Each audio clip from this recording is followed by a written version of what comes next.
الرحمن الرحيم بالسند المتصل منا إلى الإمام الهمام الحافظ الحجة أمير المؤمنين في الحديث أبي عبد الله محمد بن إسماعيل بن إبراهيم بن المغيرة بن بردزبة الجعفي البخاري رحمه الله تعالى متعنا بعلومه وبركاته آمين.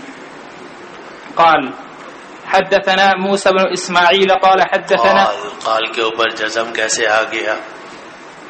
قال جی حدثنا موسى بن إسماعيل قال حدثنا إبراهيم قال أخبرنا ابن شهاب قال أخبرني عمر بن أسيد بن جارية الثقفي حليف بني زهرة وكان من أصحاب أبي هريرة عن أبي هريرة رضي الله عنه وعنهم قال بعث رسول الله صلى الله عليه وسلم 10 عينا وأمر عليهم عاصم بن ثابت الأنصاري جد عاصم بن عمر بن الخطاب حتى إذا كانوا بالهدة بين عسفان ومكة ذكروا لحي من هذيل يقال لهم بنو لحيان فنفروا لهم بقريب 100 رجل رام فاقتصوا آثارهم حتى وجدوا مأكلهم التمر في منزل نزلوه فقال تمر يثرب فاتبعوا آثارهم فلما حس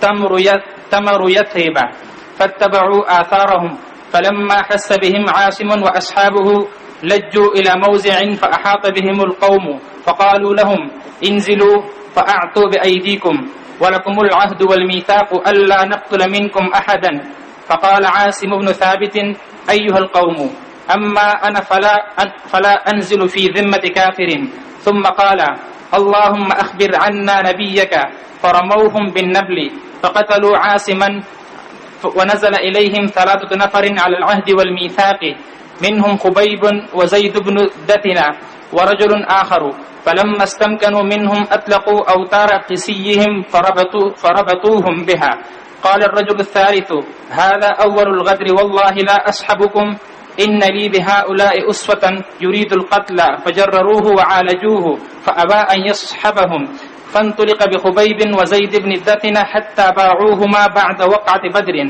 فابتاع بنو الحارث بن عامر بن نوفل خبيبا وكان خبيب هو قتل الحارث بن عامر يوم بدر فلبث خبيب عندهم أسيرا حتى أجمعوا قتله فاستعار من بعض بنات الحارث موسى يستحد بها فأعارته فدرج بني لها وهي غافلة حتى أتاه فوجدته مجلسه على فخذه والموسى بيده قالت ففزعت فزعة عرفها خبيب فقال أتخشين أن أقتله ما كنت لأفعل ذلك قالت والله ما رأيت أسيرا خيرا من خبيب والله لقد وجدته يوما يأكل قطفا من عنب في يده وإنه لموثق بالحديد وما بمكة من ثمرة وكانت تقول إنه لرزق رزقه الله خبيبا فلما خرجوا به من الحرم ليقتلوه في الحل قال لهم خبيب دعوني أصلي 2 فتركوه فركع 2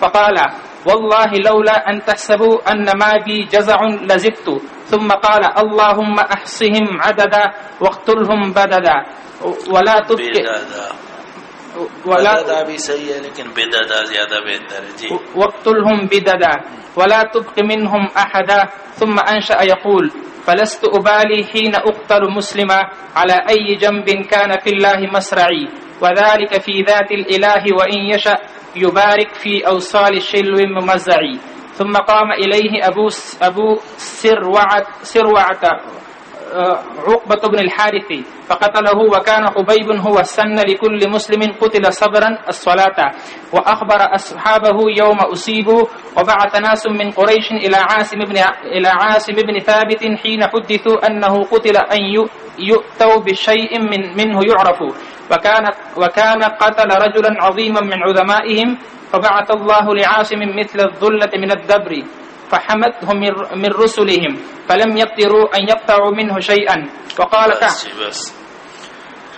بسم الله الرحمن الرحيم الحمد لله رب العالمين والعاقبة للمتقين والصلاة والسلام على سيدنا وشفيعنا ومولانا محمد وعلى آله وصحبه اللهم أرنا الحق حقا وارزقنا اتباعه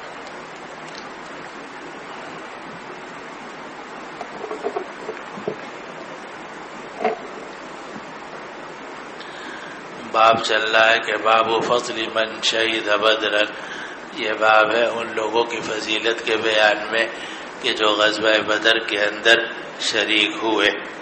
انہی میں خبیب ابن عدی رضی اللہ عنہ بھی تھے جو غزوہ بدر میں شریک ہوئے اور جنہوں نے کافر حارث ابن عامر کو قتل کیا تھا، اور کافروں کے علاوہ ان کا جو قصہ بعد میں ہوا تو وہ اس حدیث شریف کے اندر ذکر کیا جا رہا ہے جو آپ کے سامنے ہے۔ اور یہ حدیث ادنی مناسبت کے ساتھ امام بخاری رحمہ اللہ نے یہاں ذکر کر دی، ورنہ اصل میں اس کی جگہ آگے ہے غزوۃ الرجیع۔ یہ غزوۃ الرجیع کہلاتا ہے، اور آپ نے 10 صحابہ رضوان اللہ علیہ مجمعین کو بھیجا تھا، اور انہی میں حضرت خبیب ابن عدی رضی اللہ عنہ بھی تھے۔ تو یہ 10 صحابہ گئے اور سارے کافروں نے ان کو گھیرے میں لے لیا، 7 کو اسی وقت شہید کر دیا اور باقی 3 بعد میں شہید ہوئے۔ تو اس کو غزوۃ الرجیع کہا جاتا ہے، اور یہ اصل میں آگے آنے والا ہے سبا 585 کے اوپر۔ ہمارے ہاں ہم پڑھ رہے ہیں 568، آگے 585 میں غزوۃ الرجیع آنے والا ہے، تو وہاں یہ باب دوبارہ آئے گا اور وہی اس کی اصل جگہ ہے۔ اور تھوڑا سا پس منظر فی الحال بتا دیتا ہوں، باقی آگے انشاءاللہ آپ پڑھ لیں گے کہ رمضان المبارک سن 2 ہجری کے اندر غزوہ بدر ہوا، اور اس میں اللہ تعالی نے مسلمانوں کو فتح نصیب فرمائی۔ پھر اس کے بعد شوال سن 3 ہجری میں غزوہ احد ہوا، اور اس میں مسلمانوں کا بہت نقصان ہوا، ایک غلطی کی وجہ سے جو مسلمانوں سے سرزد ہو گئی تھی، اور 70 صحابہ اس میں شہید ہو گئے۔ یہ ہوا غزوہ احد شوال سن 14 ہجری، شوال سن 3 ہجری میں۔ پھر شوال کے آگے سے قعدہ ذی الحج محرم کے آخر میں یا سفر کے شروع میں ایک غزوہ پیش آیا، غزوہ بیر معونہ، اور غزوہ بیر معونہ بھی آگے آنے والا ہے، وہی 585-86 کے اوپر۔ اور غزوہ بیر معونہ میں بھی 70 قرہ شہید ہوئے، ان کو گھیرے میں لے لیے گیا، کافروں نے ان کو گھیرے میں لے کر ان کو شہید کیا، سوائے 2 صحابہ کے باقی کوئی نہیں بچا، 68 صحابہ اس میں شہید ہو گئے۔ تو یہ ایک تو غزوہ احد ہوا شوال سن 3 ہجری میں، پھر سفر کے شروع کے اندر غزوہ بیر معونہ ہوا، اس میں بھی 70 کے قریب صحابہ شہید ہوئے۔ پھر اسی سفر کے مہینے کے آخر میں یہ غزوۃ الرجیع ہوا، اور غزوۃ الرجیع میں بھی 10 صحابہ رضوان اللہ علیہ اجمعین شہید ہوئے۔ تو یکے بعد دیگرے یہ 3 بڑے حادثات تھے جو مسلمانوں کو پیش آئے۔ پہلے غزوہ احد شوال سن 3 ہجری میں، پھر سفر سن 4 ہجری کے شروع کے اندر غزوہ بیر معونہ جس میں 70 کے قریب صحابہ شہید ہوئے، پھر اسی ماہ سفر کے آخر میں غزوۃ الرجیع ہوا، اس میں بھی 10 کے قریب صحابہ شہید ہوئے۔ اور ان سب شہادتوں کا نبی کریم صلی اللہ علیہ وسلم پر بڑا اثر ہوا، اور آپ نے 1 مہینے تک قنوت نازلہ پڑھی، اس سے پہلے قنوت نازلہ نہیں پڑھی جاتی تھی، اور آپ نے ان قبائل پر بددعا کی کہ جنہوں نے ان صحابہ کو شہید کیا تھا بیر معونہ پر اور غزوۃ الرجیع میں۔ تو یہ بیر معونہ غزوۃ الرجیع تقریباً آگے پیچھے ہوئے ہیں، پہلے غزوہ بیر معونہ ہوا ہے اور اسی کچھ دنوں کے بعد غزوہ رجیع ہوا ہے، اور اس میں صحابہ کو بڑا نقصان ہوا۔ تو یہ اصل تو اس کی بات آگے آئے گی، لیکن یہاں امام بخاری رحمہ اللہ نے ادنی مناسبت کے ساتھ یہ بات ذکر کی کہ غزوۃ الرجیع میں جو صحابہ شہید ہوئے ہیں ان میں سے اکثر وہ صحابہ تھے جو بدری صحابہ تھے، اور غزوہ بدر میں وہ شریک ہوئے تھے، ان کا بڑا اونچا مقام ہے۔ اور اس سے پہلے یہ حدیث امام بخاری رحمہ اللہ کتاب الجہاد میں ذکر کر چکے ہیں۔ آپ کے حاشیے میں لکھا ہوا ہے، حاشیہ نمبر 11 کے آخر میں، وَمَرَّ الْحَدِيثُ مَعَ بَعْضِ بَيَانِهِ فی صفحہ 427 اور یہ حدیث گزر چکی ہے 428 کے اوپر. اور کتاب الجہاد میں امام بخاری رحمہ اللہ نے باب قائم کیا کہ باب هل یستأثر الرجل ومن لم یستأثر، کہ اگر کوئی مسلمان کافروں کے ہاتھ گرفتار ہو جائے یعنی اپنی گرفتاری خود دے دے تو کیا حکم ہے، اور اگر گرفتاری نہ دے بلکہ لڑتے لڑتے شہید ہو جائے تو کیا حکم ہے. تو غزوۃ الرجی میں ایسے ہی ہوا کہ 7 صحابہ نے گرفتاری نہیں دی اور وہ لڑتے لڑتے شہید ہو گئے، اور 3 صحابہ نے گرفتاری دے دی اور کافروں سے وعدہ وعید لے کر اپنے آپ کو گرفتار کروا دیا، لیکن بعد میں ان 3 صحابہ کو بھی شہید کر دیا گیا. تو کتاب الجہاد میں امام بخاری رحمۃ اللہ علیہ نے یہ باب قائم کیا ہے، اور یہ حدیث غزوۃ الرجی کی ماں ذکر کی ہے یہ بتانے کے لیے کہ اگر کوئی مسلمان گرفتاری نہ دے اور آخری وقت تک جہاد کرتا رہے یہاں تک کہ شہید ہو جائے تو نور علی نور. لیکن اگر کوئی صحابی جو ہے وہ وعدے کی بنا پر یا معاہدے کی بنا پر گرفتاری دے دے وہ بھی جائز ہے، کیونکہ ان تینوں صحابہ سے گرفتاری دینا ثابت ہے. تو یہ کتاب الجہاد میں جہاں احکام ذکر کیے وہاں یہ حدیث اس بنیاد پر ذکر کی، اور آگے اسی میں یہ عنوان بھی ہے کہ ومن رکع رکعتین عند القتل، کہ اگر کوئی مسلمان شہید کیے جانے والا ہے اور وہ اپنی شہادت سے پہلے 2 رکعت پڑھنے کی اجازت مانگے کافروں سے کہ بھئی مجھے اتنا موقع دے دو کہ میں 2 رکعت پڑھ لوں، تو یہ جائز ہے یا نہیں؟ جواب یہ کہ نہ صرف یہ کہ جائز ہے بلکہ مستحب ہے، بلکہ حضرت خبیب ابن عدی رضی اللہ عنہ کی سنت ہے. انہوں نے ایسے ہی کیا کہ جب ان کو شہید کیا جانے لگا تو انہوں نے اس سے پہلے 2 رکعت نماز پڑھی تھی.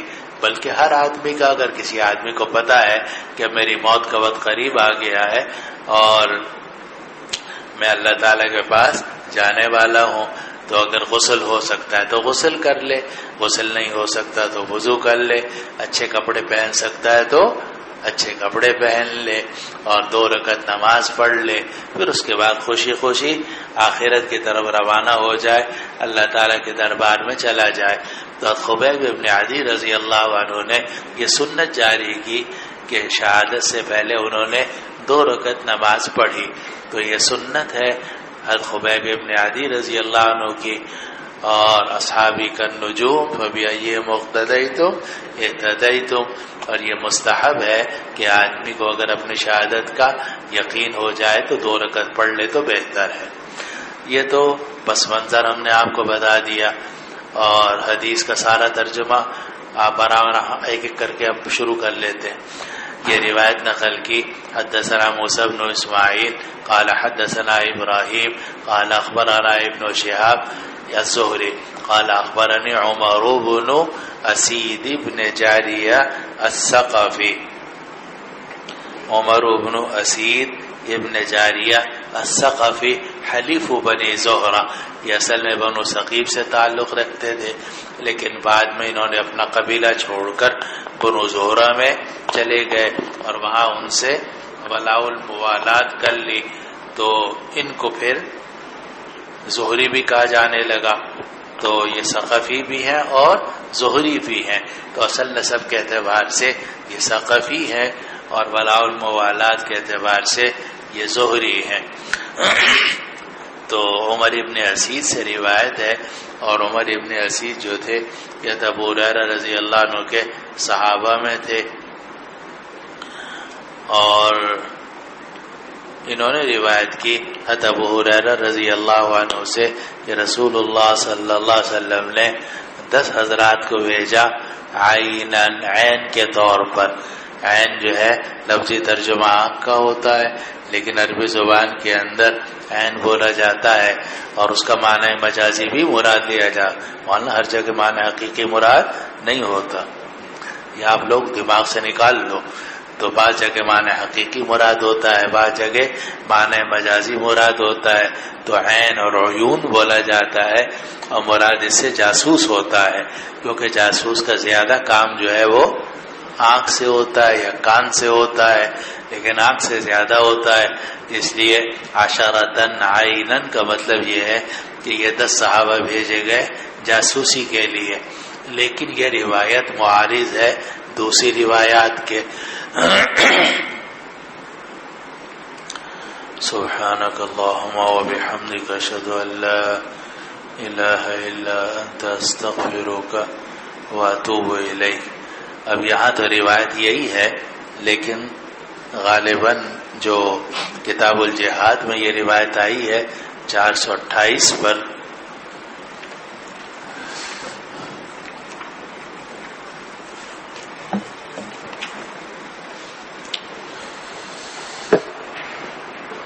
وہاں بھی یہی ہے، صحیح عینی کا لفظ ہے، لیکن بعض روایتوں میں آتا ہے کہ آپ نے قبیلہ عزل اور قبیلہ قارہ، عزل اور قارہ کی درخواست پر ان کو بھیجا تھا، کہ انہوں نے درخواست کی تھی کہ آپ ہماری طرف کچھ لوگوں کو بھیج دیجئے تاکہ ہمیں وہ اسلام کے بارے میں بتائیں، اگر ہم مطمئن ہو گئے تو ہم اسلام لے آئیں گے۔ تو ظاہر ہے کہ جب کوئی کسی کو بلائے تو ذمہ داری اسی کی ہو جاتی ہے، تو عزل اور قارہ کی درخواست پر آپ نے ان 10 صحابہ کو بھیجا، لیکن انہوں نے بدعہدی کی اور ان صحابہ کو گھیر کر شہید کر دیا، تو نبی کریم صلی اللہ علیہ وسلم نے ان پر بد دعا کی۔ اب جن روایتوں میں آتا ہے کہ عزل اور قارہ کی درخواست پر گئے، وہ بھی ٹھیک ہے، اور جن روایتوں میں آ رہا ہے کہ آپ نے ان کو عین کے طور پر بھیجا، یعنی حالات کا جائزہ لینے کے لیے بھیجا، وہ بھی ٹھیک ہے۔ وجہ اس کی یہ ہے کہ جب کوئی آدمی کسی کام پہ جاتا ہے یا کوئی مہم پر جاتے ہیں کچھ حضرات، تو کئی کام سپرد کر دیے جاتے ہیں کہ بھائی وہاں بھی جانا ہے، تم نے عزل اور قارہ کو دین کی دعوت بھی دینی ہے، اور دیکھنا کہ وہ جو راستہ ہے مکہ مکرمہ سے طائف کا جانے والا اور یمن کا جانے والا، اس راستے کی کیا صورتحال ہے، اور وہ راستہ کہاں ہے، اور یہ جو مشرکین مکہ کے تجارتی قافلے ہیں وہ کہاں کہاں سے گزرتے ہیں، تو گویا ان کے ذمہ دونوں کام لگا دیے گئے۔ آپ جاتے ہیں مثلا صدر، کسی نے پوچھا کہاں جا رہے ہو، کہا کتاب لے، کسی نے کہاں جا رہے ہو، کہا میرے موبائل خراب ہے اس کو ٹھیک کرانے جا رہا ہوں۔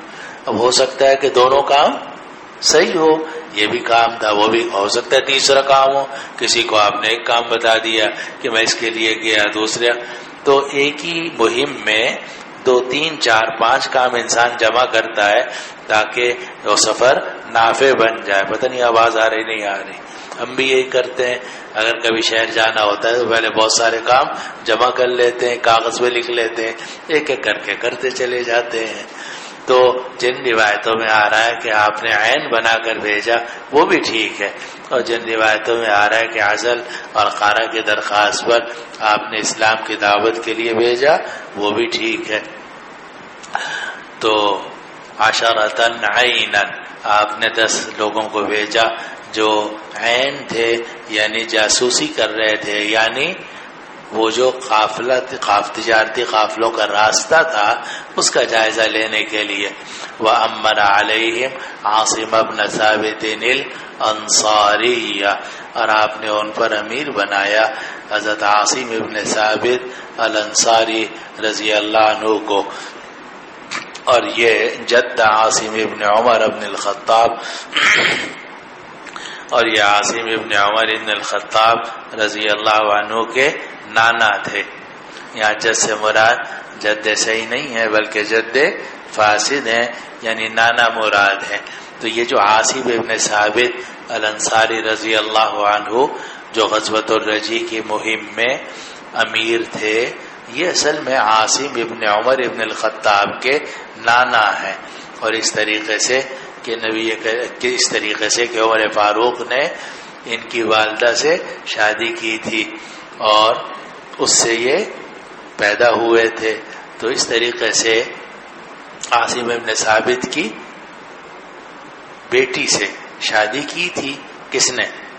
عمر فاروق نے، تو اس طریقے ان سے بیٹا ہوا، ان کا نام تھا عاصم ابن عمر۔ تو اس طریقے سے عاصم ابن ثابت جو ہے یہ نانا ہو گئے عاصم ابن عمر کے. یہ 10 حضرات تھے. حتی اذا کانوا بالحدہ، اس کو حدہ بھی پڑھا گیا، حدہ بھی پڑھا گیا. آپ کے حاشی میں بھی دونوں لکھے ہوئے ہیں. کتاب الجہاد میں اس کو ضبط کیا گیا ہے حدہ کے لفظ کے ساتھ، اور یہاں اس کو ضبط کیا گیا ہے حدہ کے لفظ کے ساتھ. دونوں ٹھیک ہیں، یعنی دونوں ہی اس کی تعبیرات ہیں. اور یہ حدہ جو ہے عثمان اور مکہ کے درمیان کا ایک علاقہ ہے. ذکروا لحی من حذیل، تو ان کا ذکر کر دیا گیا حذیل کے قبیلے سے. حذیل کا ایک قبیلہ تھا جس کا نام تھا بنو لحیان. ان کے سامنے ذکر کر دیا گیا کہ یہ 10 صحابہ آ رہے ہیں یا آئے ہیں، ان کو گھیرے میں لے لینا چاہیے. فنفروا لهم بقریب 100 رجل غام. نفر ینفر نکالنا، انفرو نکلنا نکلو، اور نفر ینفر نکالنا. تو ابو بنو لحیان نے ان 10 حضرات کے لیے 100 کے قریب لوگ نکالے، رامن جو سب کے سب تیر چلانے والے تھے. فاقتصوا آثارهم، اور وہ جو 100 آدمی تھے انہوں نے ان کے نقش قدم کی پیروی کی، یعنی ان کے نقش قدم کے پیچھے ان کو تلاش کرنے کے لیے چلتے رہے.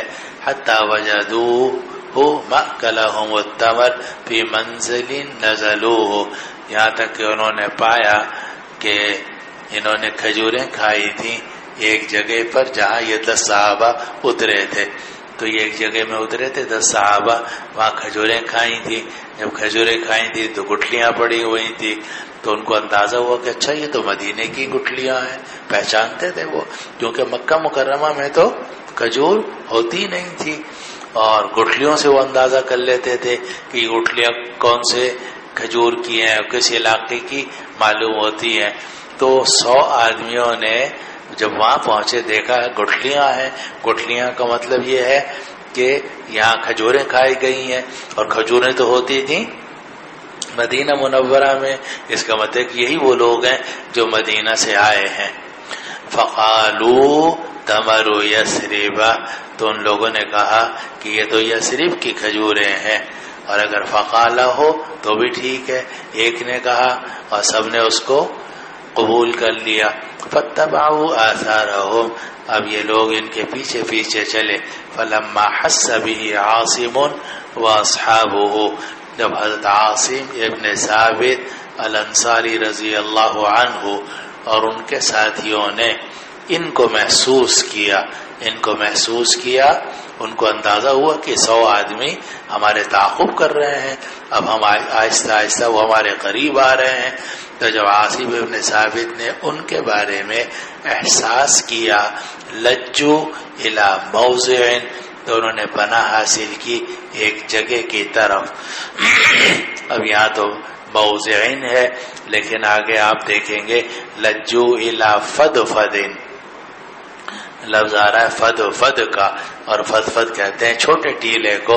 تو وہ ایک ٹیلے کے اوپر چڑھ گئے جہاں چٹانیں وغیرہ تھی، تاکہ جس حد تک اپنے آپ کو بچا سکتے ہیں یا مقابلہ کر سکتے ہیں اتنا کریں. تو وہ ایک ٹیلے کے اوپر چڑھ گئے. فدو لجو الی فدفدن، تو وہ انہوں نے پناہ حاصل کی ایک ٹیلے کی طرف. فاحاط بهم القوم، لیکن کافروں کی جو قوم تھی اس نے ان کو چاروں طرف سے گھیر لیا. 10 آدمی تھے نیچے، 100 آدمی چاروں طرف سے گھیر لیا. فقالوا لهم انزلوا، اور ان کافروں نے ان 10 حضرات سے کہا نیچے اتر آؤ. فاعطوا بأیدیکم یا فاعطوا ایدیکم، تم اپنے ہاتھ ہمارے ہاتھوں میں دو. وَلَكُمُ الْعَهْدُ وَالْمِيثَاقُ، اور تمہارے لیے عہد ہے اور پکا وعدہ ہے. اللہ نقتل منکم احدا، کہ ہم تم میں سے کسی کو قتل نہیں کریں گے. کافر تھے، جھوٹا وعدہ کیا. فقال عاصم بن ثابت، تو عاصم بن ثابت جو ان 10 حضرات کے امیر تھے، انہوں نے کہا ایھا القوم اما انا فلا انزل فی ذمۃ کافر، کہا اے قوم سے مراد کون ہے؟ اپنے ساتھیوں میں کسی کافر کی ذمہ داری پہ نیچے نہیں جاؤں گا، کیونکہ مسلمان تو اگر وعدہ کرتا ہے چاہے کافر سے بھی وعدہ کرے تو مسلمان اپنے وعدے کو پورا کرتا ہے، جیسا کہ آپ آگے دیکھیں گے کہ نبی کریم صلی اللہ علیہ وسلم نے کافروں سے جب وعدہ کیا یا معاہدہ کیا تو آخر دم تک اس کو نبھایا۔ تو مسلمان کو حکم ہے یا ایھا الذین آمنوا اوفوا بالعقود، اور مسلمانوں کو حکم ہے وَأَوْفُوا بِالْعَهْدِ إِنَّ الْعَهْدَ كَانَ مَسْئُولًا۔ تو مسلمان تو حتی الامکان وعدہ کرتا نہیں، کرتا ہے تو پھر اس کو پورا کرتا ہے، لیکن کافر تو کافر ہے، وہ تو جھوٹ بولنے کا اور نفاق کا عادی ہوتا ہے۔ اس لیے عاصم ابن ثابت رضی اللہ عنہ کو ان کافروں کے عہد اور میثاق پر اطمینان نہیں تھا، اس لیے انہوں نے کہا اما انا فلا انزل فی ذمۃ کافر، اے ساتھیو میں باقی رہا تو میں کسی کافر کی ذمہ داری پہ نہیں اتروں گا۔ اور بڑا خوبصورت جملہ ہے، اشارہ کر دیا کہ میں تو نہیں اتروں گا، کیا مطلب کہ تم میں سے کوئی اگر اپنی جان بچانے کے لیے نیچے اترنا چاہے اور گرفتاری دینا چاہے تو اجازت ہے، تم اجازت کر سکتے ہو۔ اسی لیے امام بخاری رحمۃ اللہ نے باب قائم کیا ہے۔ کیا باب قائم کیا؟ کہ باب هل یستأثر الرجل، کیا آدمی گرفتاری دے سکتا ہے؟ ومن لم یستأثر، اور یہ باب ہے اس آدمی کے بارے میں کہ جس نے گرفتاری نہیں دی۔ تو جو گرفتاری دے اس پر بھی آپ کوئی ملامت نہیں کر سکتے۔ ایھا الطلبۃ الکبار ہے جی۔ تو آپ لوگوں کا مذہب تو پتہ نہیں، لیکن بہرحال امام بخاری رحمہ اللہ اور ان علماء کے نزدیک اگر کوئی آدمی کافروں کے ہاتھ گرفتار ہو جائے کسی معاہدے یا میثاق کے بنا پر، اس کی بھی اجازت ہے، اور کوئی آدمی ان کے ہاتھ میں ہاتھ نہ دے، گرفتاری نہ دے اور آخری دم تک جہاد کرتے ہوئے شہید ہو جائے تو نور علی نور ہے، جیسا کہ حضرت عاصم ابن ثابت الانصاری رضی اللہ عنہ نے کیا۔ تو انہوں نے بڑا خوبصورت جملہ بولا کہ اما انا فلا انزل فی ذمۃ کافر، اے میرے ساتھیو جہاں تک معاملہ ہے میرا تو میں کسی کافر کی ذمہ داری پہ نیچے نہیں اتروں گا، کیونکہ کافر ہیں، ان کے وعدے کا کوئی اعتبار نہیں ہے۔ ثم قال اللهم اخبر عنا نبیک، پھر حضرت عاصم ابن ثابت نے فرمایا کہ اے اللہ ہماری اس حالت کے بارے میں اپنے نبی علیہ الصلوۃ والسلام کو خبر دے دیجئے، اطلاع دے دیجئے۔ معلوم ہوا کہ عاصم ابن ثابت بھی نبی کریم صلی اللہ علیہ وسلم کو حاضر ناظر نہیں جانتے تھے، وہ بھی جانتے تھے کہ اللہ ہی خبر دے سکتا ہے۔ ان اللہ یسمع من یشاء، اللہ تعالیٰ تو قادر ہے، وہ تو خبر پہنچا سکتا ہے، لیکن نبی ہر ایک انسان کو دیکھ رہا ہو تو یہ تو مشکل ہے۔ اس لیے حضرت عاصم بن ثابت الانصاری رضی اللہ عنہ نے اللہ تعالیٰ سے دعا کی کہ یا اللہ ہم جس مصیبت میں پھنس گئے ہیں اس کے بارے میں ہمارے نبی کو آپ اطلاع کر دیجئے۔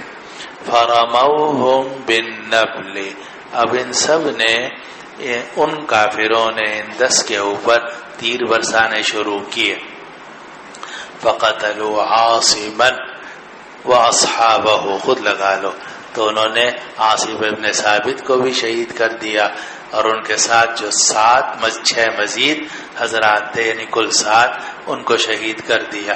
وَنَزَلَ إِلَيْهِمْ 3 نَفَرٍ عَلَى الْعَهْدِ وَالْمِيثَاقِ، اور 3 آدمی نیچے اتر آئے عہد پر اور میثاق پر، یعنی انہوں نے کافروں سے عہد لیا اور کافروں نے پکا وعدہ کیا کہ ہم تمہیں قتل نہیں کریں گے، تم اپنا ہاتھ ہمارے ہاتھ میں دے دو۔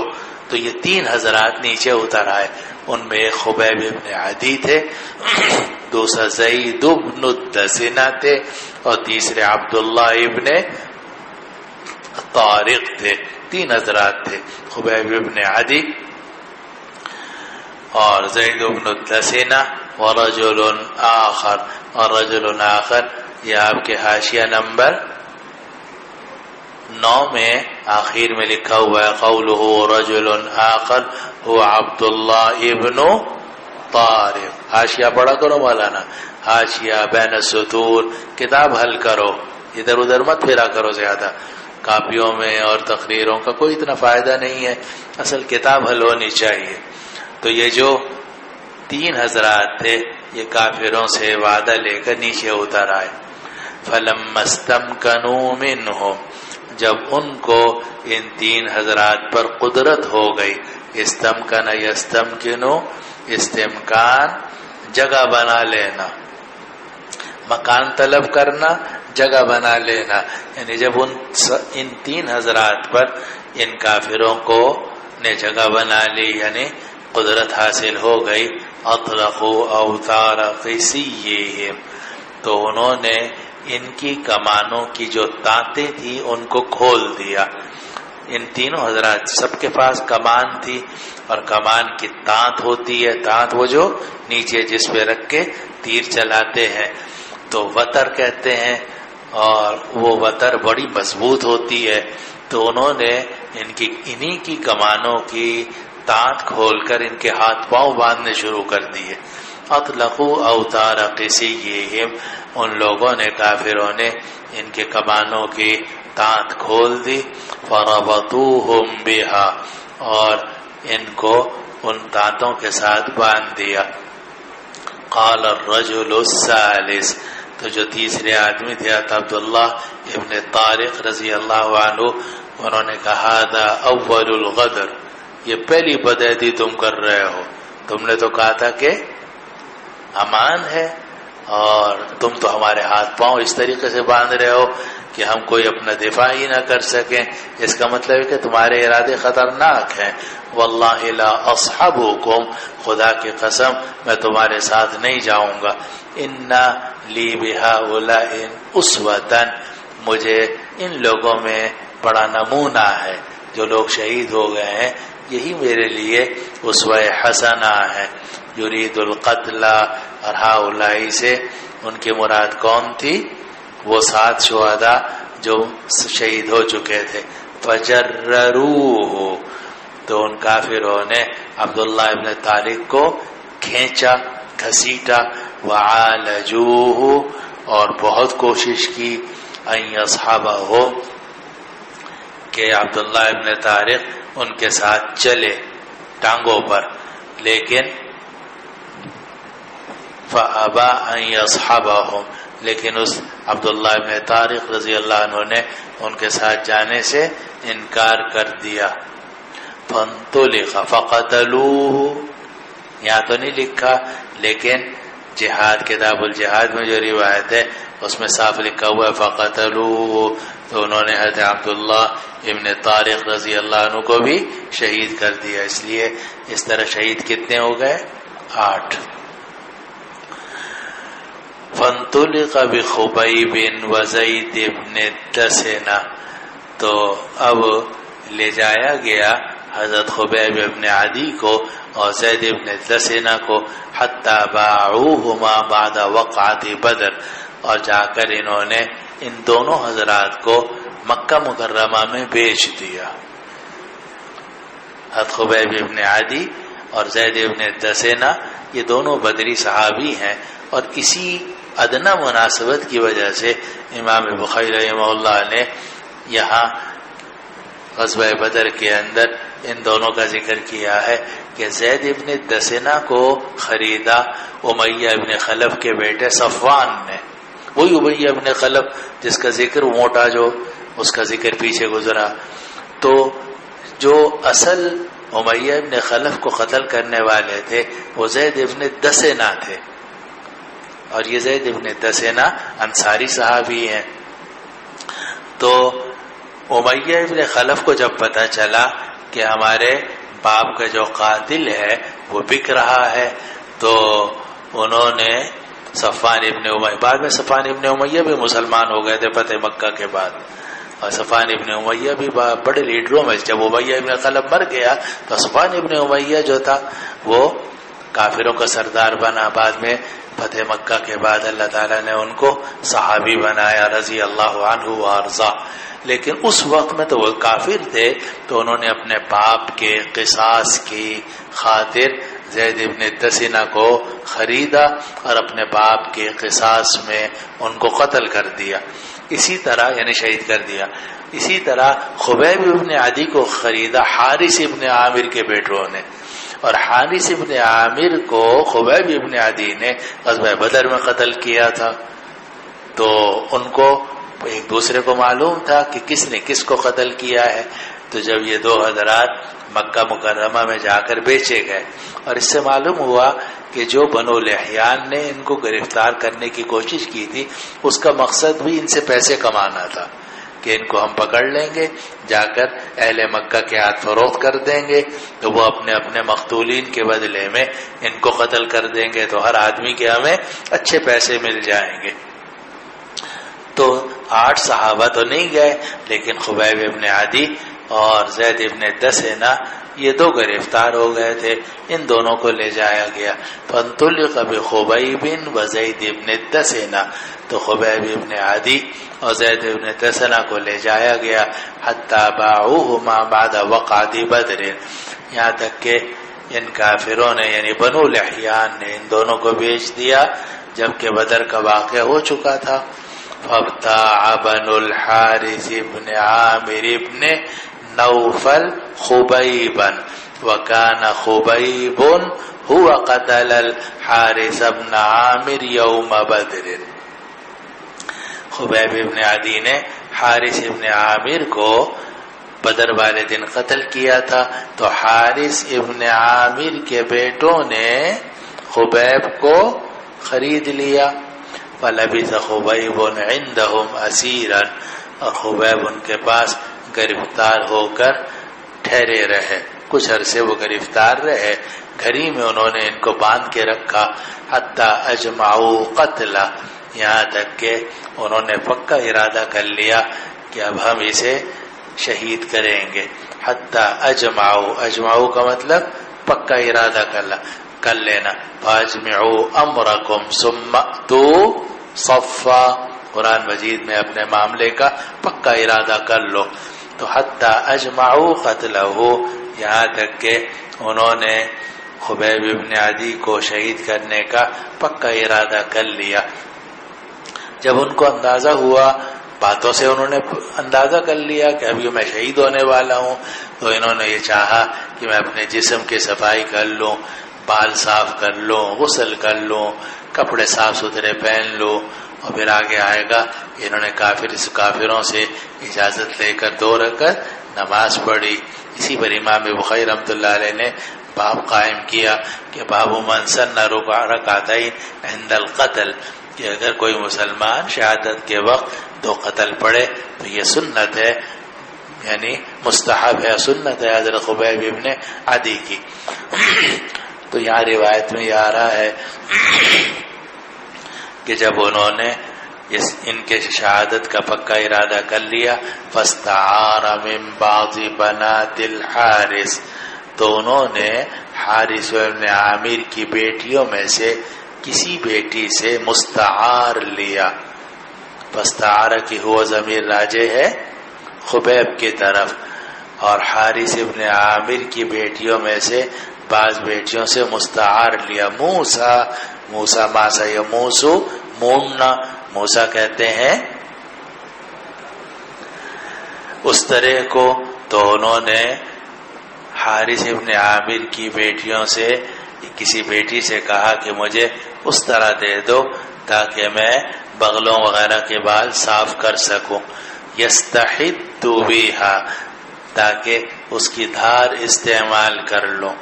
اگر بالکل لفظی ترجمہ میں کر رہا ہوں مولانا، حد کہتے ہیں دھار کو، اور یستحد کا مطلب ہے دھار کو طلب کرنا، یعنی دھار استعمال کرنا. پھر یستحد بولا جاتا ہے، اور مراد کیا ہوتا ہے؟ بال صاف کرنا. اسی لیے آپ نے کتاب النکاح میں پڑھا ہوگا کہ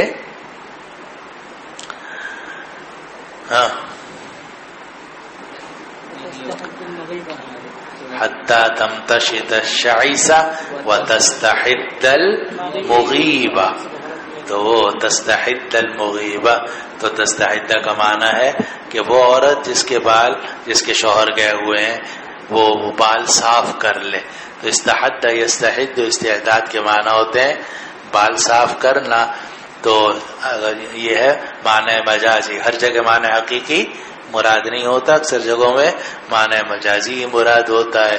تو انہوں نے موسیٰ مستعار لیا، اس طرح مستعار لیا. اس مستعار کا مطلب یہ ہے کہ تھوڑی دیر کے لیے مجھے دے دو. یستحد بھی تاکہ اس سے اپنے بال صاف کر لیں. فَأَعَارَتْهُ، تو اس خاتون نے ان کو وہ دے دیا، کیونکہ دیکھ رہی تھی کہ بہت ہی شریف آدمی ہے. تو گھر کی عورتیں، گھر کے بچے، گھر کے لوگ ان سے محبت کرنے لگے تھے. فَأَعَارَتْهُ، تو اس نے ان کو وہ اس طرح دے دیا. فَدَرَجَ بُنَيٌّ لَهَا، اس خاتون کا ایک چھوٹا سا بچہ تھا، وہ کھسک کے چلا گیا. وَهِيَ غَافِلَةٌ، ماں غافل تھی. حتی اتاہ، یہاں تک کہ وہ بچہ پہنچ گیا خبیب کے پاس. فوجدته مجلسه على فخذيه، تو اس خاتون نے پایا خبیب کو. فوجدته، وہ ضمیر راجع خبیب کی طرف. تو اس خاتون نے خبیب کو پایا مجلسہ، اس حال میں کہ بٹھایا ہوا تھا خبیب نے اس معصوم بچے کو، چھوٹے سے بچے کو، 2-3 سال کا بچہ، علی فخذہ، اپنی ران پر، جیسے بچے کو گود میں بٹھا لیتے ہیں. والموسیٰ بیدہ، اور حال یہ تھا کہ اس طرح حضرت خبیب کے ہاتھ میں تھا.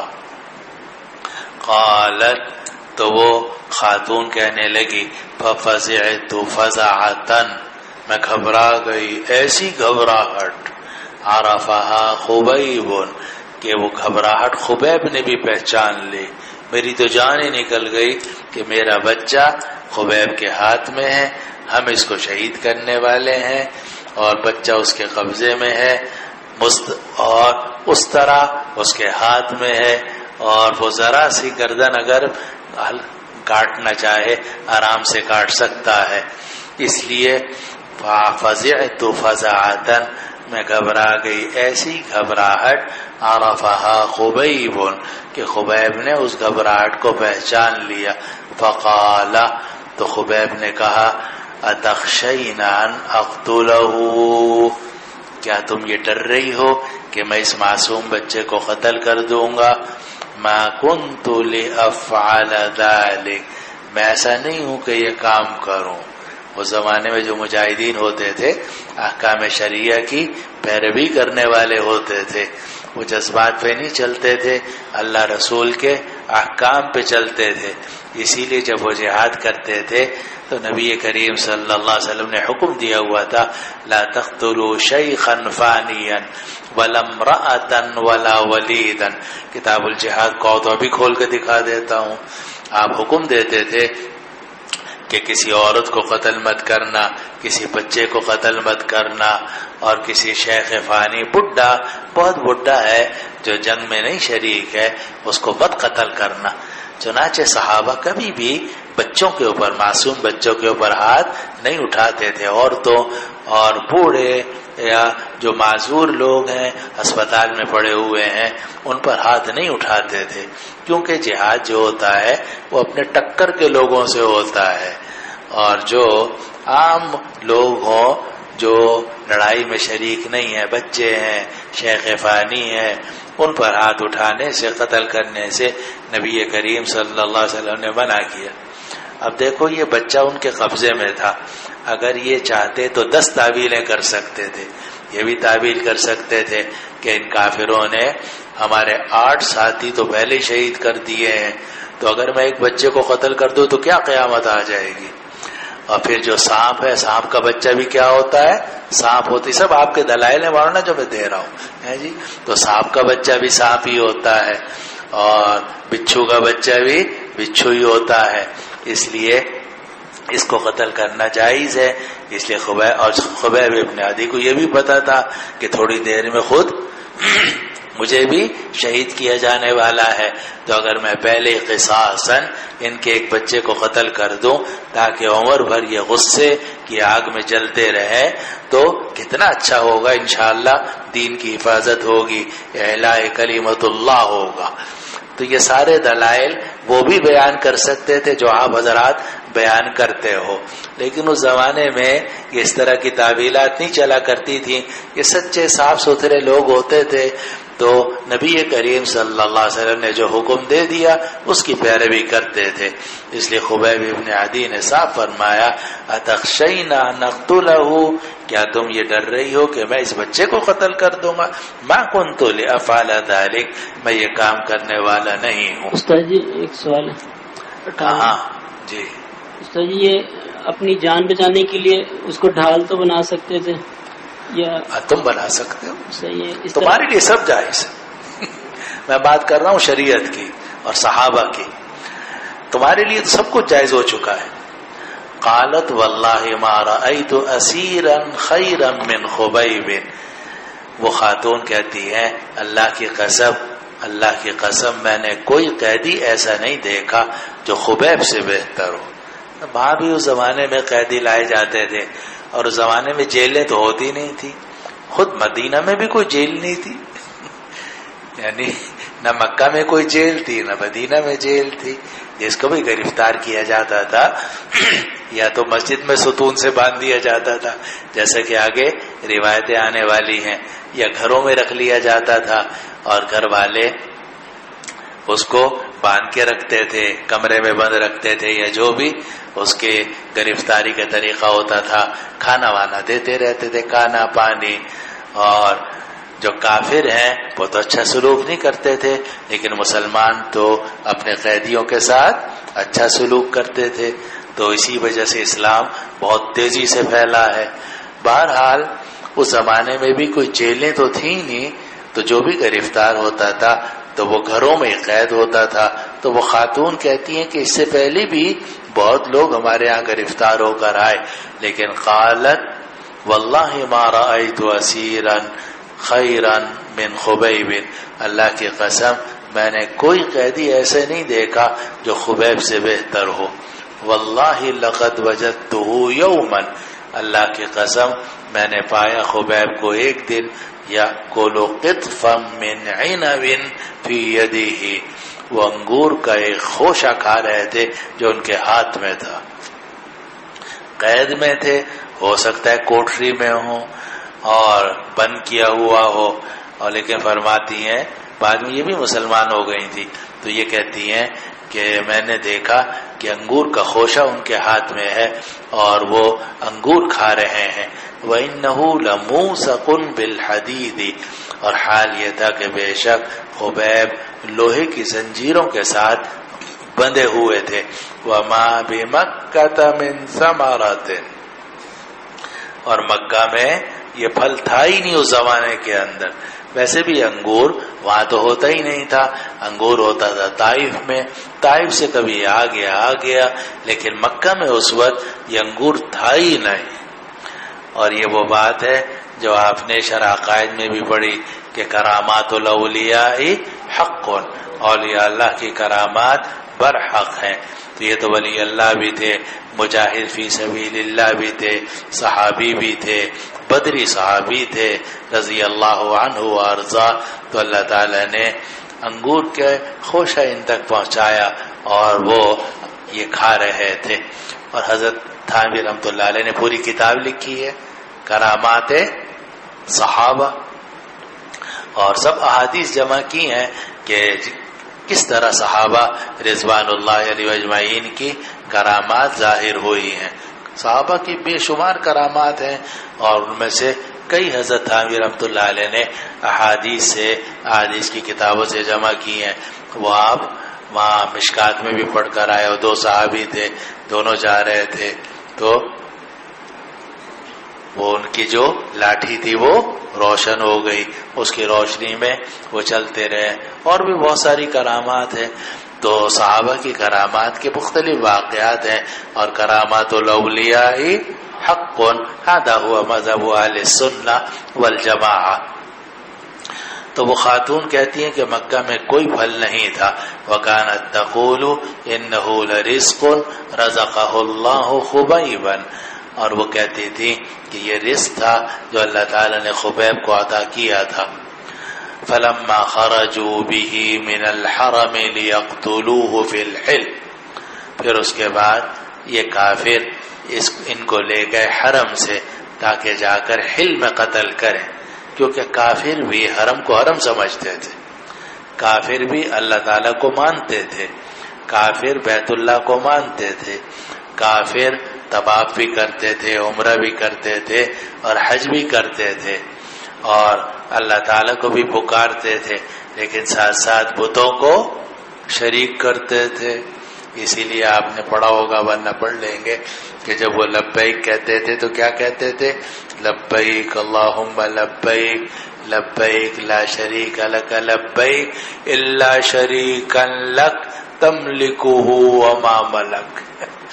اور نبی کریم صلی اللہ علیہ وسلم جب حج میں تشریف لے گئے حجۃ الوداع میں، تو صحابہ جب یہ پڑھنے لگے لبیک اللہم لبیک لبیک لا شریک لک لبیک، تو آپ نے فرمایا قد بس آگے نہ کہنا، یعنی آگے جو جملہ ہے وہ شرکیہ ہے، الا شریکا لک تملکہ وما ملک۔ اور توحید کا کلمہ یہی ہے کہ لا شریک لک لبیک اللہم لبیک لبیک لا شریک لک لبیک ان الحمد والنعمت لک والملک لا شریک لک۔ تو یہ توحید کا کلمہ ہے، اور وہ آگے بڑھا دیتے تھے۔ تو وہ بھی یہ جانتے تھے کہ یہ حرم ہے اور حرم میں قتل نہیں کرنا چاہیے۔ اس زمانے کے کافر جو تھے نا مولانا، ان کے بھی کچھ اصول تھے، یعنی حالانکہ کافروں کے عام طور سے کوئی اصول نہیں ہوتے، لیکن بہرحال یہ کافر ایسے تھے کہ ان کے اپنے کچھ اسٹائل تھے، یا کہہ لو کچھ روایات تھیں، یا اپنے کچھ، اسی لیے وہ اگر کسی کو قتل کرنا چاہتے تھے مکہ میں نہیں قتل کرتے تھے، اپنے کسی قیدی کو قتل کرنا ہو تو کہاں لے کے جاتے تھے؟ حل میں، حرم سے نکالتے تھے، کیونکہ کہتے تھے کہ حرم امن کی جگہ ہے، حرم جو ہے وہ امن کی جگہ ہے، یا ہم کسی کو ہاتھ نہیں لگائیں گے۔ تو فلما خرجوا به من الحرم، جب وہ ان کو لے کر نکلے حرم سے، لیقتلوہ فی الحل، تاکہ لے جا کر حل میں قتل کریں، قال لهم خبیب، تو خبیب نے ان سے کہا مجھے چھوڑ دو، دعونی اصلی رکعتین، میں 2 رکعت نماز پڑھ لوں، فترکوہ، انہوں نے چھوڑ دیا، سوچا کہ 2 رکعت پڑھنے سے کیا فرق پڑتا ہے، فرکع رکعتین، تو انہوں نے 2 رکعت نماز پڑھی۔ اور پھر یہ فرمایا واللہ لولا ان تحسبوا ان ما بی جزع لزدت، فرمایا اللہ کی قسم اگر یہ خیال نہ ہوتا کہ تم گمان کرو گے کہ مجھے گھبراہٹ شروع ہو گئی ہے، لزدت، تو میں اور زیادہ نماز پڑھتا، کیونکہ اگر میں زیادہ نماز پڑھوں گا 2 سے زیادہ، تم سمجھو گے کہ شاید یہ جان بچانے کے لیے اور اپنی گھبراہٹ کو چھپانے کے لیے نماز پڑھ رہا ہے، لیکن 2 رکعت پڑھ لی، اللہ تعالیٰ کے سامنے سر جھکا دیا، بس کافی ہے۔ اصل تو اللہ تعالیٰ کے سامنے سر جھکانا ہے، وہ سجدہ جسے تو بارے گراں سمجھتا ہے، 1000 سجدوں سے دیتا ہے آدمی کو نجات۔ تو اگر 2 سجدے بھی نصیب ہو جائیں اللہ تعالیٰ کے دربار میں اور وہ قبول ہو جائے، بس کافی ہے۔ اس لیے جنہوں نے صرف 2 رکعت نماز پڑھی، اور اسی لیے امام بخاری رحمۃ اللہ نے باب قائم کیا کہ باب من سن رکعتین عند القتل، اور من سنہ کون ہے اس سے مراد؟ خبیب ابن عدی، کہ انہوں نے اس سنت کو جاری کیا، اور نبی کریم صلی اللہ علیہ وسلم نے اس پر کوئی نکیر نہیں فرمائی، اس لیے سنت تقریری ہو گئی۔ فرکع رکعتین، چنانچہ انہوں نے 2 رکعت نماز پڑھی، اور پھر فرمایا اللہ کی قسم اگر یہ بات نہ ہوتی کہ تم خیال کرو گے کہ ان ما بی جزعون، کہ میرے اوپر گھبراہٹ ہے، لزدت، تو میں اور اضافہ کرتا۔ پھر ثم قال، پھر دعا کی اللہم احصیہم عددا واقتلہم بددا ولا تبق منہم احدا. خبیب بن عدی رضی اللہ عنہ نے اس زمانے میں بہت لمبی چوڑی دعائیں آدھا گھنٹے پون گھنٹے کی نہیں ہوتی تھی مول صاحب. 2 رکعت نماز پڑھتے تھے. اللہ تعالیٰ سے دل سے جو بات نکلتی ہے اثر رکھتی ہے پر نہیں طاقت پرواز مگر رکھتی ہے. تو چھوٹی چھوٹی 3 دعائیں کی. اللہم احصیہم عددا، یا اللہ ان کے عدد کو آپ شمار کر لیجئے. احصا یحصی احصا شمار کرنا، یا اللہ ان کی گنتی کو شمار کر لیجئے. وقتلہم بددا، اور ان کو ٹکڑے ٹکڑے کر کے قتل کر دیجئے. ولا تبق منہم احدا، اور ان میں سے کسی کو باقی نہ چھوڑیے. یہاں تو نہیں ہے لیکن بعض روایتوں میں یہ بھی لکھا ہے کہ یہ مشرکین مکہ یہ سمجھتے تھے کہ اگر کوئی بد دعا کرے اور دیکھنے میں وہ مظلوم ہو، وہ بھی جانتے تھے کہ مظلوم کی بد دعا لگتی ہے، تو کہتے ہیں مظلوم کی بد دعا سے بچنے کا طریقہ یہ ہے کہ زمین کے ساتھ چپک جاؤ. تو زمین کے ساتھ چپک جاؤ گے، کھڑے مت رہو، زمین پہ لیٹ جاؤ تو گویا تواضع ہو جائے گی. تو امید ہے کہ اس بد دعا کے اثرات سے تم بچ جاؤ گے. اسی لیے حضرت معاویہ رضی اللہ عنہ فرماتے ہیں کہ میں اور میرے والد بھی اس موقع پر موجود تھے، یعنی ابو سفیان ابن حرب ابن امیہ جو بعد میں بڑے کافروں کے زبردست لیڈر ہوئے. ساری جنگیں مسلمانوں کے خلاف ابو سفیان رضی اللہ عنہ نے لڑی. وہ کہتے ہیں اس موقع پر ہم بھی موجود تھے تو میرے باپ نے بھی مجھے نیچے گرا دیا، خود بھی زمین سے لگ گئے تاکہ ان کی بد دعا سے بچ سکے. تو یہ دعا کی کہ اللہ ان کی گنتی کو شمار کر لیجئے. ان کو بدعت جمع ہے بدعہ کی. بدعہ کہتے ہیں ٹکڑے کو. یہ تو اس وقت ہے جب بدعا پڑھے، اور اگر بدعا پڑھے تو بدع یبد قطع کرنا مصدر آ جائے گا بدعت. تو اللہ ان کو ٹکڑے ٹکڑے کر کے قتل کر دیجئے. مفہوم تقریباً ملتا ہی جلتا ہے، دونوں طرح پڑھنے کی گنجائش ہے. ولا تبق منہم احدا، اور ان میں سے کسی کو باقی نہ چھوڑیے. ثم انشا یقول، پھر یہ شعر پڑھنے لگے. شعر پڑھے کون سے؟ فلست ابالی حین اقتل مسلما على ای جنب کان فی اللہ مصرعی وذلك فی ذات الالہ وان یشاء یبارک فی اوصال شلو ممزعی.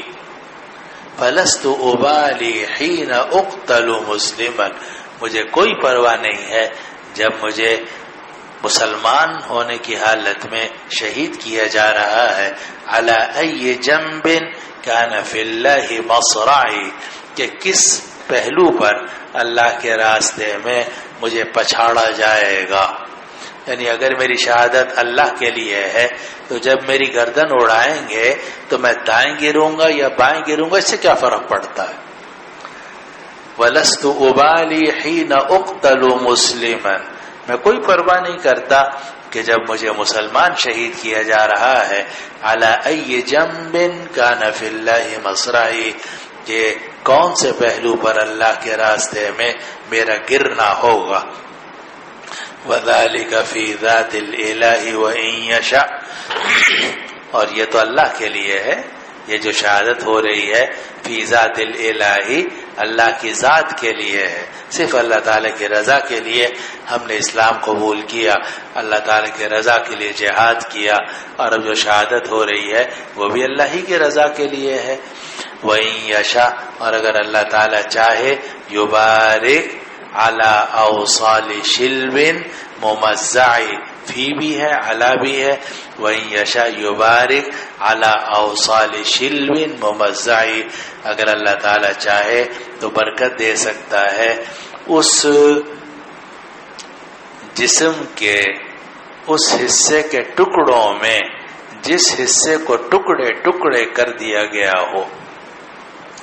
بالا یبالی مبالاتن، پرواہ کرنا. فلست ابالی، میں پرواہ نہیں کرتا. حین اقتل مسلما، جب مجھے قتل کیا جا رہا ہے. علی ای جنب، جنب کہتے پہلو کو. کان فی اللہ مصرعی، کہ اللہ کے راہ میں میرا پچھڑنے کی جگہ ہے. مولانا تم بہت باتیں کر رہے ہو, اوپر سے نمبر 2, کھڑے ہو جاؤ. ان کو کھڑا کرو برابر والے کو. بھائی آپ نہیں برابر میں جو ہے, کیوں باتیں کر رہے ہو؟ ہیں پڑھنا ہے تو کھڑے ہو کے پڑھ لو, ورنہ دروازہ کھلا ہوا ہے, میری طرف سے جانے کی اجازت ہے, چلے جاؤ باہر. یہاں بیٹھنا ہے تو خاموش بیٹھنا ہوگا, اور باہر جانا چاہو تو چلے جاؤ. باہر جا کے جتنی چاہے باتیں کرو, فون کرو, موبائل اور جو میسج لکھنے ہیں باہر جا کے کرو, جو کام کرنا ہے. اچھا جی, تو علی ای جنب, جنب کہتے ہیں پہلو کو, اور سرع یسرع کے معنی لیس الشدید بالسرعہ انما السرعہ الذی یملک نفسہ عند الغضب. تو سرع یسرع پچھاڑنا, اور مسرع پچھڑنے کی جگہ یعنی گرنے کی جگہ. تو علی ای جنب کان فی اللہ مسرعی, کہ اللہ کے راستے میں کس پہلو کے اوپر میرا گرنا ہوگا. کس پہلو پر گرنا ہوگا؟ یعنی جب میری گردن اڑائی جائے گی, آگے گروں گا, پیچھے گروں گا, دائیں گروں گا, بائیں گروں گا, اس سے کیا فرق پڑتا ہے؟ جب گردن اڑ گئی اللہ کے لیے اڑی ہے, تو دائیں گرے بائیں گرے کیا فرق پڑتا ہے؟ وَذَلِكَ فِي ذَاتِ الْإِلَٰهِ, اور یہ اللہ کی ذات کے لیے ہے. اور اسی سے آگے کہیں جا کر کتاب العقائد میں امام بخاری رحمۃ اللہ علیہ یہ استدلال کریں گے کہ ذات خدا بندی کہنا جائز ہے یا نہیں ہے. تو باب قائم کریں گے کہ لفظ ذات اللہ تعالیٰ کے لیے استعمال کر سکتے ہیں, یعنی اللہ تعالیٰ کی ذات جو ہے وہ ہے بڑی غفور رحیم ہے. تو اسے دلال کریں گے کہ حضرت خبیب ابن عدی نے فرمایا تھا, اور نبی کریم صلی اللہ علیہ وسلم نے اس پر نکیر نہیں فرمائی. تو وَذَلِكَ فِي ذَاتِ الْإِلَٰهِ, اور یہ جو کچھ ہو رہا ہے یہ اللہ کی ذات کے لیے ہے. وَإِن يَشَاء, اور اگر اللہ تعالی چاہے, يُبَارِكْ, تو وہ برکت دے سکتا ہے. عَلَى اوصال جمع وصل کی, وصل کہتے ہیں جوڑ کو, وصل کہتے ہیں اصل میں وصل یسیلو کے معنی ہوتے ہیں ملانا. اب یہ جوڑ اس کو اس سے ملا رہا ہے, یہ جوڑ اس کو اس سے ملا رہا ہے, یہ جوڑ ہے یہ اسے ملا رہا ہے. تو وصل کے معنی پھر آ جاتے ہیں جوڑ کے. تو اوصال جمع وصل کی, وصل کے معنی جوڑ. شلب, شلب کہتے ہیں عضو کو, شلب کہتے ہیں جسم کو بھی, لیکن زیادہ اس کا معنی آتا ہے جسم کے اعضاء, عضو. تو شلب کے معنی عضو. اور ممزعی, یہ صفت ہے کس کی؟ شلب کی. وہ عضو جو ٹکڑے ٹکڑے کر دیا گیا ہو, اس کے بھی جو جوڑ ہیں ان میں بھی اللہ برکت دے سکتا ہے. یہ ہے مفہوم. وَإِن يَشَاء, اگر اللہ تعالی چاہے, يُبَارِكْ عَلَى أَوْصَالِ شِلْوٍ مُمَزَّعِ, تو اللہ تعالی برکت دے سکتا ہے عَلَى أَوْصَالِ شِلْوٍ مُمَزَّعِ, جسم اس عضو کے ٹکڑوں میں, جس عضو کو ٹکڑے ٹکڑے کر دیا گیا ہو. مزع یمزع, مزق یمزق, ٹکڑے ٹکڑے کر دینا. تو جس عضو کو ٹکڑے ٹکڑے کر دیا گیا ہو, اس کے بھی جو چھوٹے چھوٹے ٹکڑے ہیں, جوڑ ہیں, ان کو بھی اللہ برکت دے سکتا ہے. اور یہی مذہب ہے اہل سنت والجماعہ کا, کہ جو حیات قبر ہے یا نعیم قبر ہے, وہ عضو کے چھوٹے سے چھوٹے جزو کے ساتھ بھی متعلق ہو سکتی ہے. اور آج کل جب سے یہ نئے سائنسدانوں نے تحقیق کر لی ہے ڈی این اے کی, تو وہ جو کہتے ہیں کہ ڈی این اے بہت, یعنی بال بھی اگر آپ لے لیں, اس بال میں بھی ڈی این اے موجود ہوتا ہے. اور وہ جو ڈی این اے ہے اس میں پورے انسان کا ڈیٹا ہوتا ہے. پورا انسان جو ہے وہ, کوئی بھی جسم کا ایک ٹکڑا چھوٹے سے چھوٹا آپ اٹھا لیں تو اس کے اندر ڈی این اے ہوتا ہے, اس میں اس جسم کے ساری چیزیں موجود ہوتی ہیں. اسی لیے اگر کسی انسان کا جسم جو ہے وہ ٹکڑے ٹکڑے ہو گیا ہو تو اس کا جو چھوٹے سے چھوٹا ٹکڑا ہے نعیم قبر اور عذاب قبر اس چھوٹے سے ٹکڑے کے ساتھ بھی متعلق ہوتا ہے. تو سائنسدان بھی یہی کہتے ہیں اور اہل سنہ والجماعہ بھی یہی کہتے ہیں، اور حضرت خبیب ابن عدی رضی اللہ عنہ نے بھی یہی فرمایا کہ اگر اللہ تعالیٰ چاہے تو وہ برکت دے سکتا ہے علی اوصال شلو ممزعی، اس عضو کے ٹکڑوں میں جس عضو کو ٹکڑے ٹکڑے کر دیا گیا ہو، جسم کا عضو، پھر اس عضو کے ٹکڑے، پھر ان کے بھی ٹکڑے، اس کے اندر بھی اللہ تعالیٰ اگر برکت دینا چاہے تو برکت دے سکتا ہے. سب ٹکڑوں کو جوڑ کر اللہ تعالیٰ قیامت کے دن کھڑا کر دیں گے. ویسے بھی انسان کو جو پیدا کیا گیا وہ تو منی کے ایک بہت سے چھوٹے سے سیل سے پیدا کیا گیا ہے. أَلَيْسَ ذَلِكَ بِقَادِرٍ عَلَىٰ أَن يُحْيِيَ الْمَوْتَىٰ. تو جس ذات نے پانی کے، منی کے قطرے کے ایک بہت ہی چھوٹے سے جز سے انسان کو پیدا کیا، کیا وہ اسی جز سے دوبارہ انسان کو کھڑا نہیں کر سکتا؟ قرآن نے صاف صاف فرمایا أَلَيْسَ ذَلِكَ بِقَادِرٍ عَلَىٰ أَن يُحْيِيَ الْمَوْتَىٰ. تو حضرت خبیب بن عدی بھی یہی فرما رہے ہیں کہ جسم تو ختم ہو جاتا ہے لیکن جسم کا چھوٹے سے چھوٹا عضو بھی اگر باقی ہو اللہ تعالیٰ اس میں برکت دے سکتا ہے اور اسی سے دوبارہ کھڑا کر دے گا. تو یہ فرمایا کہ مجھے کوئی پرواہ نہیں ہے جبکہ مجھے مسلمان شہید کیا جا رہا ہے کہ کس پہلو پر اللہ کے راستے میں میرا گرنا ہوگا، اور یہ اللہ کی ذات کے لیے ہے. جو کچھ ہو رہا ہے اللہ کی ذات میں ہے، اور اگر اللہ تعالی چاہے تو برکت دے سکتا ہے جسم کے ان جوڑوں پر یا جسم کے ان ٹکڑوں پر جس جسم کو یا جس عضو کو ٹکڑے ٹکڑے کر دیا گیا ہو. یہ شعر پڑھے ثم قام الیہ ابو سروا عقبۃ بن الحارث، پھر ابو سروا عقبہ ابن الحارث کھڑا ہوا فقتلہ، تو اور اس نے خبیب ابن عدی کو شہید کر دیا کیونکہ انہوں نے اس کے باپ کو قتل کیا تھا حارث ابن عامر کو بدر والے دن.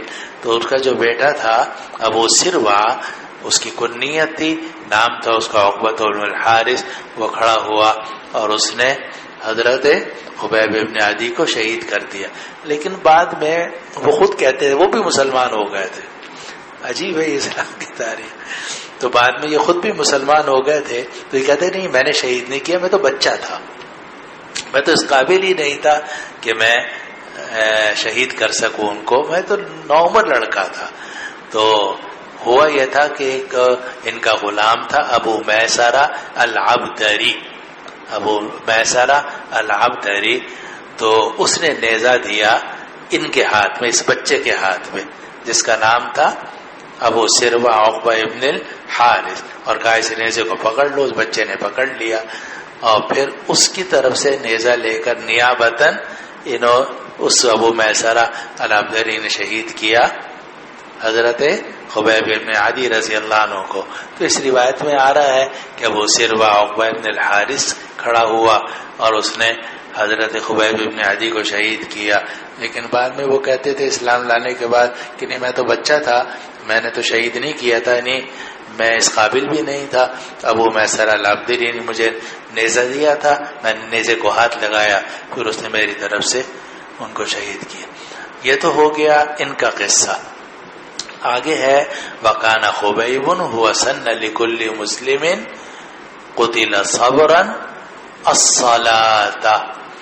اور خبیب ابن عدی ہی وہ صحابی ہیں جنہوں نے طریقہ جاری کیا. سنہ یا سنو کے معنی ہوتے ہیں طریقہ جاری کرنے کے، کہ جنہوں نے طریقہ جاری کیا ہر مسلمان کے لیے جس کو باندھ کر شہید کیا جا رہا ہو. کیا طریقہ جاری کیا؟ الصلاۃ، نماز کا. اور بین سطور میں لکھا ہوا ہے انما صار ذلك سنتا لانه فعل فی حیاته صلی اللہ علیہ وسلم واستحسنه واقرہ. کیونکہ کوئی صحابی کی سنت ہو گئی اور نبی کریم صلی اللہ علیہ وسلم نے تقریراً اس کو پسند فرمایا، تو یہ مستحب ہو گیا کہ اگر آدمی اس دنیا سے جانے والا ہے تو وہ صفائی کر لے، کپڑے اچھے پہن لے اور اس کے بعد 2 رکعت نماز پڑھ لے، اللہ کے دربار میں چلا جائے۔ ادھر تو یہ قصہ ہوا، یہ 2 صحابہ تو یہاں، لیکن وہ 8 صحابہ کہاں شہید ہوئے تھے؟ رجی کے مقام پر بنو لحیان نے ان کو ٹیلے کے اوپر شہید کیا تھا، ایک عبداللہ ابن طارق نیچے۔ تو یہ جو کافر تھے تو انہوں نے عاصم ابن ثابت کی کھوپڑی لانے کے لیے کچھ لوگوں کو بھیجا، اور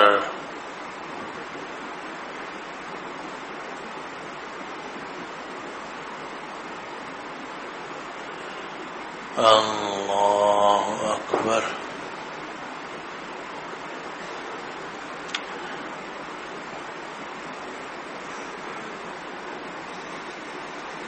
بیچ میں رہ گیا نا، وَأَخْبَرَ أَصْحَابَهُ يَوْمَ أُصِيبُوا، اور نبی کریم صلی اللہ علیہ وسلم نے اپنے صحابہ کو خبر دے دی جس دن یہ شہید کیے گئے۔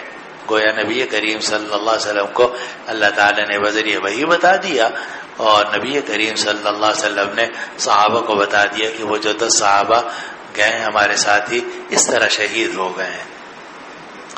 وَبَعَثَ نَاسٌ مِّن قُرَيْشٍ إِلَىٰ عَاصِمِ بْنِ ثابت، اور قریش کے کچھ لوگوں نے عاصم ابن ثابت کی طرف کچھ لوگوں کو بھیجا، یا بُعِثَ نَاسٌ مِّن قُرَيْشٍ، قریش کے کچھ لوگوں کو بھیجا گیا۔ کدھر بھیجا گیا؟ عاصم ابن ثابت کی طرف۔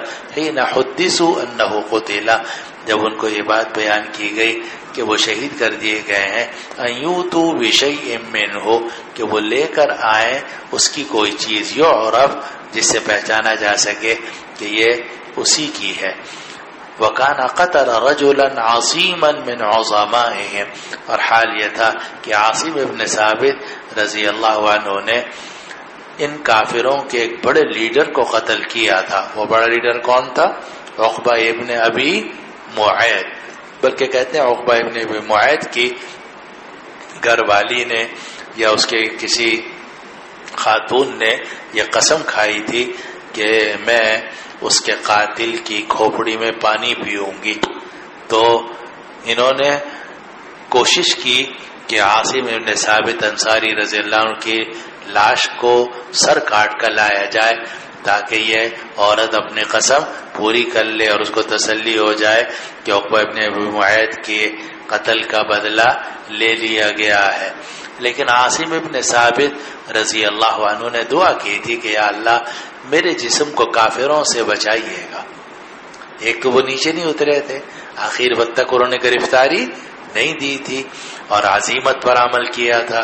عزیمت یہی ہے کہ آدمی شہید ہو جائے اور گرفتاری نہ دے، تو انہوں نے گرفتاری نہیں دی تھی۔ ساتھ ہی انہوں نے یہ دعا کی تھی کہ یا اللہ میری میت کو کافروں سے بچائیے گا۔ چنانچہ اللہ تعالیٰ نے چاروں طرف وہ ڈیمو، بھیڑ، مکھی، شہد کی مکھی، وہ جو کاٹنے والی مکھیاں ہیں وہ چاروں طرف پھیلا دی۔ چنانچہ یہ لوگ عاصم ابن ثابت کی میت تک نہیں پہنچ سکے اور ان کے جسم کا کوئی حصہ نہ لا سکے۔ اس کو فرماتے ہیں فَبَعَثَ اللَّهُ لِعَاصِمٍ مِثْلَ الظُّلَّةِ مِنَ الدَّبِرِ، تو اللہ تعالیٰ نے عاصم کے لیے صاحبان کی طرح دبر بھیج دی۔ دبر کہتے ہیں بھیڑ جو کاٹنے والی ہوتی ہے، یا اس کو بعض زبانوں میں ڈیمو بھی کہتے ہیں، تو وہ جو کاٹنے والی مکھیاں ہیں وہ بھیج دیں۔ فَحَمَتْهُ مِنْ رُسُلِهِمْ، ان مکھیوں نے عاصم ابن ثابت کو یعنی ان کی لاش کو بچا لیا، من رسولہم، ان مشرکین کے قاصدوں سے۔ فَلَمْ يَقْدِرُوا أَنْ يَقْطَعُوا مِنْهُ شَيْئًا، تو وہ ان کے جسم کے کسی بھی حصے کے اوپر قادر نہ ہو سکے۔ فَلَمْ يَقْدِرُوا أَنْ يَقْطَعُوا مِنْهُ شَيْئًا، یہاں آ کر یہ غزوۃ الرجی سے متعلق بات ختم ہو گئی۔ اب آگے جو جملہ ہے وہ بالکل علیحدہ ہے، اس کا اس سے کوئی تعلق ہی نہیں ہے، وہ ایک علیحدہ بات یہ ہے کہ جس طریقے سے عاصم بن ثابت الانصاری رضی اللہ عنہ، زید بن دسنہ، خبیب بن عدی، یہ جو بھی ہم نے حدیث پڑھی ہے ان میں 3 نام مشہور آ گئے، خبیب بن عدی، زید بن دسنہ اور عاصم بن ثابت۔ یہ تینوں حضرات وہ تھے جو بدری صحابی تھے اور جنہوں نے بڑے بڑے کافروں کو قتل کیا تھا، تو ان کا ذکر کیا امام بخاری رحمہ اللہ نے۔ اب یہ بات ختم ہو گئی، آگے 2 صحابہ کا اور ذکر کر رہے ہیں کہ جس سے معلوم ہوتا ہے کہ وہ 2 صحابی اور ایسے تھے جو جن کا ذکر آتا ہے حدیث کعب ابن مالک میں، اور میں آپ کو بتا چکا ہوں کہ حدیث کعب ابن مالک میں جو 3 آدمی تھے ان کے نام یاد رکھنے کا طریقہ ہے مکہ، تو میم سے مرارہ ابن الربیع اور کعب ابن مالک اور ہلال ابن ابی امیہ۔ تو کعب ابن مالک کہتے ہیں کہ جو بائیکاٹ میرا کیا گیا وہی بائیکاٹ کیا گیا 2 آدمیوں کا۔ تو شروع میں تو مجھے بڑی تشویش ہوئی کہ میں مسلمانوں سے کٹ گیا اور میرے اوپر اللہ تعالیٰ کی بڑی زبردست پکڑ آئی ہے، لیکن بعد میں نے دیکھا کہ جو معاملہ میرے ساتھ کیا گیا ہے وہی معاملہ مرارہ ابن الربیع اور ہلال ابن امیہ کے ساتھ بھی کیا گیا۔ چلو میں تو بدر میں شریک نہیں ہوا تھا، لیکن شہیدا بدرن، وہ دونوں تو بدر میں شریک ہوئے تھے، اور بدر والے جو ہیں وہ تو مغفور لہم ہیں۔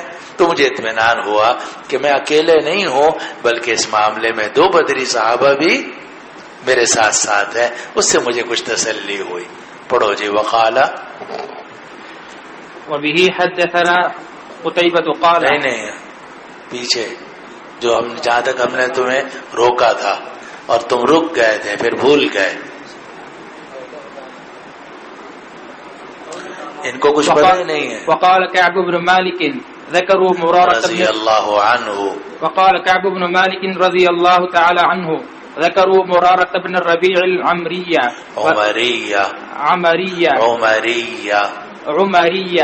وهلال بن أمية الواقفية رجلين صالحين قد شهدا بدرا۔ کعب بن مالک رضی اللہ عنہ فرماتے ہیں کہ لوگوں نے ذکر کیا کہ جو معاملہ تمہارے ساتھ ہوا ہے وہی فیصلہ ہوا ہے دوسرے 2 آدمیوں کے بارے میں بھی۔ انہوں نے ذکر کیا مرارہ ابن الربیع العمری کو اور ہلال ابن امیہ الواقفی کو۔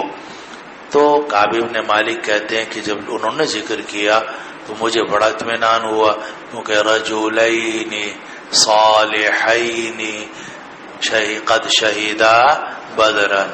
کعب بن مالک کہ چلو میں تو گناہگار، لیکن یہ 2 تو بہت نیک آدمی ہیں، نیک بھی ایسے ویسے نہیں بلکہ بدر میں شریک ہوئے ہیں۔